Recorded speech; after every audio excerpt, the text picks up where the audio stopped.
Hi everyone, Aaron here for Zollotech, and watchOS 10 Beta 5 has been out for a few days, and it was released alongside a bunch of other updates with iOS 17 Beta 5 and all the other betas we typically get along with those, tvOS, HomePodOS, and macOS.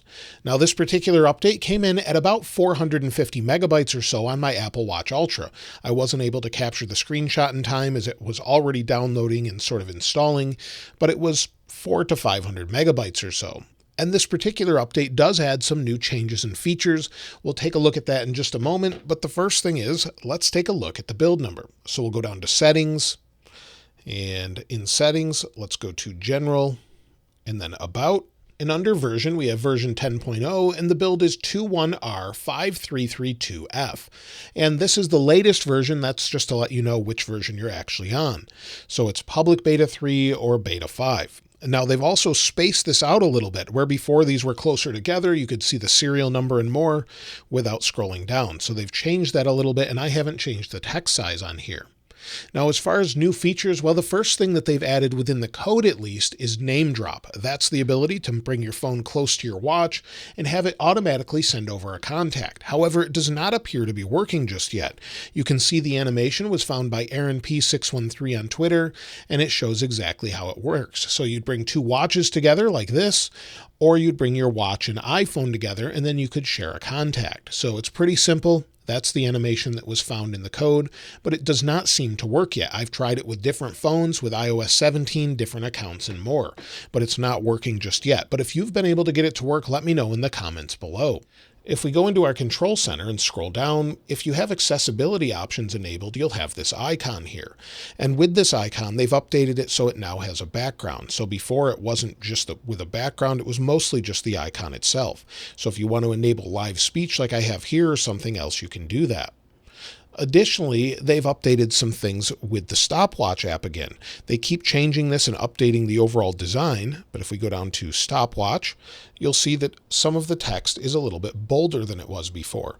Before it was very thin. They keep changing the overall font itself and sort of adjusting it from regular text to ultralight text and back. So this has been changed just a little bit, but overall pretty good. Now, other than that, they've updated watch faces, and we'll talk about the watch face I'm using later on, as many want to know which one it is. But if we go to the Snoopy watch face, there's some new animations. Now, it's hard to show all of these as they change so much. So if we just cover it, turn it back on, you'll see it scroll through all of the animations. I'm not sure how many there are total, but I think probably about 20 as I've gone through a bunch of these. I'll have to go through all of them and see. But if we go to another one, there's a couple new ones that I've seen. So let's try that again. We'll go back. And this one, last time I tried it, I went through about 10 and didn't even see that one. So they keep showing up slower. I like this one in particular, where we have a wave, where he's surfing. Again, we'll check one more. And that's it. Snoopy and Woodstock. And why not just one more? We'll see what we've got. So you could go through a bunch of these and eventually you'll see a new one. Now, also on top of this, let's go down to the weather app here.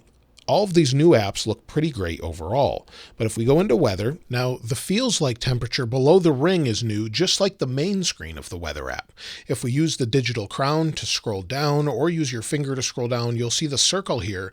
And some have said there's more detail in the outside of the ring as well. Let me know if you've noticed this. This may not be new to Beta 5, but in general, it's great to see similar detail here in this new weather app. Of course, you can adjust this for condition, temperature, precipitation, air quality, and more. But they keep refining this over and over. Additionally, I haven't really had any bugs, and that one's great. I haven't seen that one before.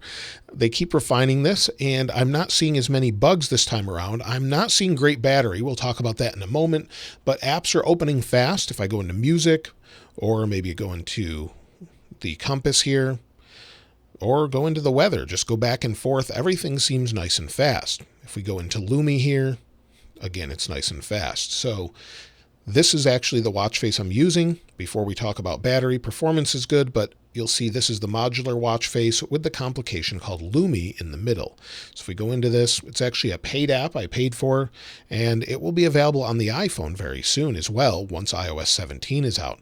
But in general, the overall performance and usability of watchOS 10 seems to be pretty good. I've noticed animations seem to be pretty smooth overall this time around, and it just seems to be refined more and more. However, battery life isn't great. So if we go down to settings, let's first take a look at the battery health, and I'm already in this setting.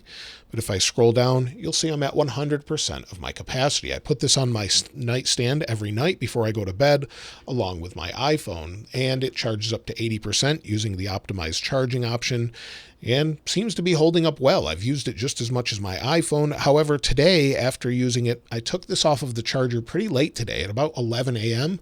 It's now 4:41 p.m., and I have 61% battery. I haven't done a workout with it. I haven't streamed music from it. It's pretty poor battery life overall, so I'm a little bit disappointed with that, and I've noticed that with Beta 5.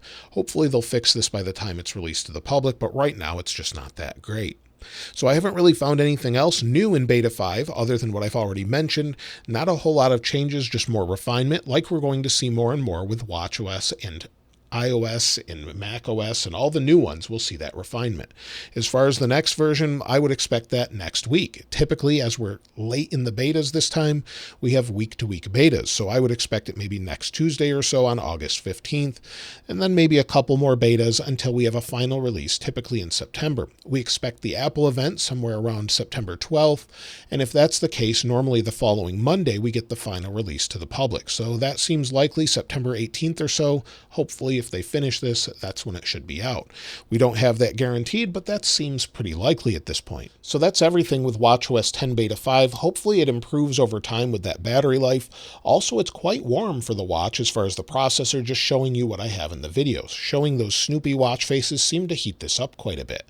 If you'd like to get your hands on this wallpaper, though, I'll link it in the description like I normally do. And if you haven't subscribed already, please subscribe. And if you enjoyed the video, please give it a like. As always, thanks for watching. This is Aaron. I'll see you next time.